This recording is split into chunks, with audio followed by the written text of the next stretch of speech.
Olá pessoal, eu sou a Mariana, advogada do ramo de Direito Previdenciário, atuo no escritório de advocacia Silvio Freitas em Tamarandibe região e é uma satisfação estar aqui hoje com vocês para a gente poder falar um pouquinho sobre os benefícios de natureza previdenciária, os benefícios de natureza assistencial que são pagos aos beneficiários pelo próprio INSS. Pois bem, inicialmente nós temos os benefícios por incapacidade, que são alguns benefícios que são muito cogitados pelo segurado. Esses benefícios eles são devidos ao trabalhador rural e são devidos aos outros trabalhadores que de alguma forma contribuam ao INSS, seja por carteira de trabalho assinada, seja por próprias contribuições efetuadas. E esses benefícios por incapacidade, eles são muito importantes, são muito interessantes, que eles são devidos àquelas pessoas que estão sem condições de trabalhar momentaneamente ou de forma definitiva. O benefício ele vai ser concedido conforme a natureza da incapacidade. Sendo uma incapacidade de caráter temporário, concede-se o auxílio-doença. Sendo uma incapacidade de caráter definitivo, concede-se a aposentadoria por invalidez. E são benefícios que estão ligados realmente à impossibilidade da pessoa realizar aquela atividade laborativa e não relacionado à doença em si. Então, muito se questiona se uma pessoa que tem algum problema cardíaco ou ortopédico teria direito a um determinado benefício, e aí a resposta é que depende. Vai depender muito se essa enfermidade, se esse acidente, se essa condição clínica da pessoa está gerando ali algum tipo de incapacidade apta a requerer a concessão desses benefícios. Nós temos também o benefício de auxílio acidente, que é um benefício pouco conhecido pela população em geral, porém ele é um benefício que tem uma ampla abrangência, tendo em vista que ele é concedido a pessoas que têm algum tipo de acidente e apresentam alguma sequela posteriormente, de forma que essa pessoa ela pode exercer algum tipo de atividade, porém ela tem a capacidade laborativa diminuída. São aquelas situações, por exemplo, em que a pessoa está realizando algum trabalho em cima de um andaime, um pedreiro, ele se acidenta, fica um tempo sem condições de trabalhar, recupera a sua capacidade ao trabalho, porém ele fica mancando, ele apresenta algum tipo de sequela. Nesses casos também o benefício ele é devido, que é o chamado benefício de auxílio acidente, que é concedido também aos segurados, aquelas pessoas que estão vinculadas ao INSS de alguma forma, ou seja, pagam o INSS, ou tem uma carteira de trabalho assinada, ou mesmo um trabalhador rural. O trabalhador rural, ele tem direito tanto à aposentadoria por invalidez, quanto ao auxílio-doença, quanto ao auxílio-acidente. E o que importa nesses casos é que a pessoa comprove que está ali trabalhando na roça, seja por testemunhas. É muito importante que se tenha testemunhas, principalmente se o processo precisar de ir para a justiça, mas principalmente por meio de documentos. Quais documentos seriam estes? Certidões, carteirinhas de associações, alguns documentos que vinculem essa pessoa, que levem o juiz ou o próprio INSS a formar o entendimento de que aquela pessoa ela é trabalhadora rural.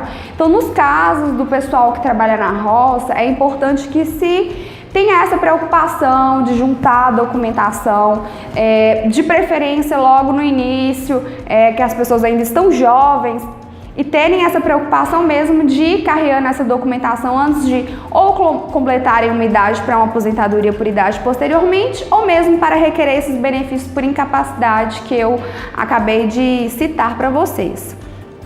Os benefícios por idade, que são o benefício que ele é mais aguardado pelos trabalhadores rurais e pela maioria dos brasileiros em geral, ele aos trabalhadores rurais é devido quando a mulher tem a idade de 55 anos, quando o homem completa a idade de 60 anos, atualmente desde que se comprove 15 anos de trabalho na roça. Algumas situações excepcionais, algumas exceções, as pessoas têm que comprovar um trabalho menor, caso elas tenham completado essa idade em períodos anteriores, mas a regra atual é 15 anos de tempo na roça. Ainda nós não tivemos nenhuma modificação em relação a isso, com as novas reformas previdenciárias, embora se tenha algumas propostas de aumentar a idade, aumentar o tempo de contribuição para o trabalhador rural também, mas ainda, por hora, permanece a idade de 55 anos para a mulher e de 60 anos para o homem.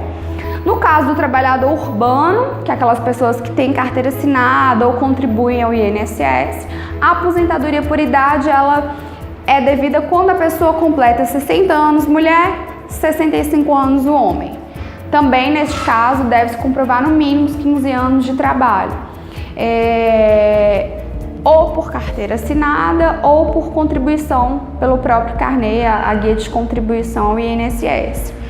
Ainda no âmbito do INSS, dos benefícios previdenciários, a gente pode citar aí os benefícios de auxílio reclusão, os benefícios de salário maternidade ou até mesmo a pensão por morte, que são todos esses benefícios também são devidos ao trabalhador rural, então são devidos tanto aos outros trabalhadores que estão vinculados ao INSS quanto ao trabalhador rural, sendo que o auxílio reclusão e a pensão por morte são benefícios que são devidos ao próprio dependente do segurado.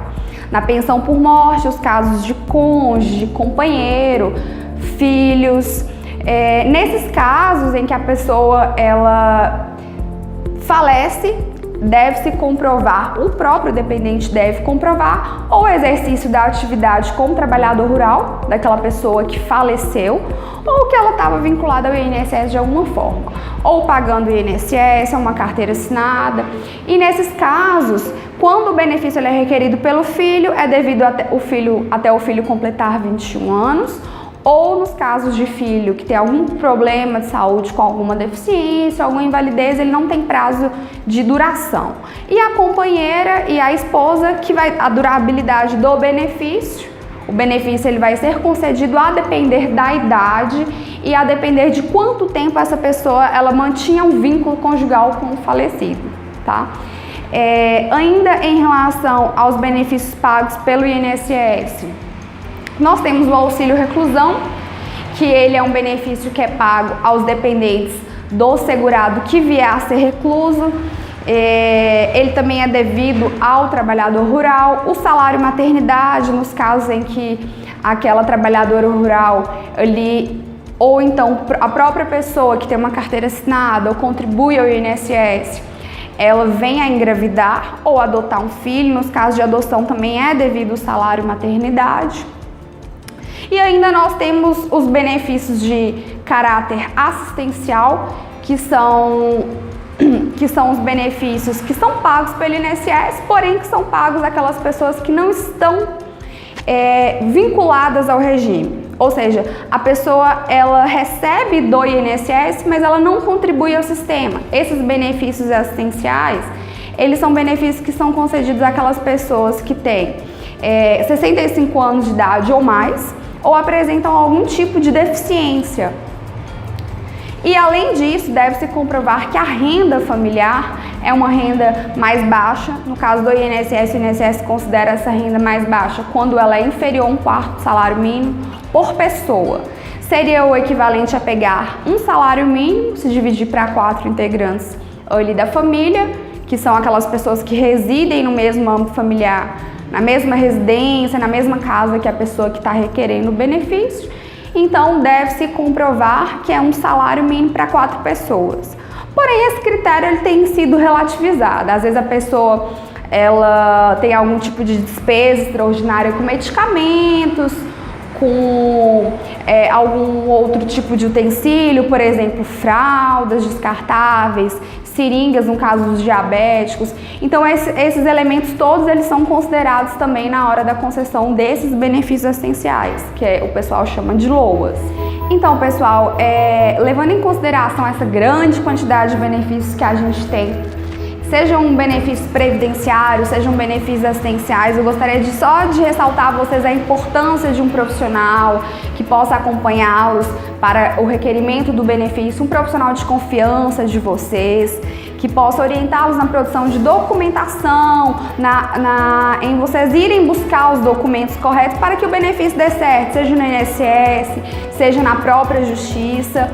E Estou aqui à disposição para maiores informações, caso vocês tenham alguma dúvida. Eu gostaria de agradecer a atenção de todos vocês. Por hoje é só, tá bom? Obrigada!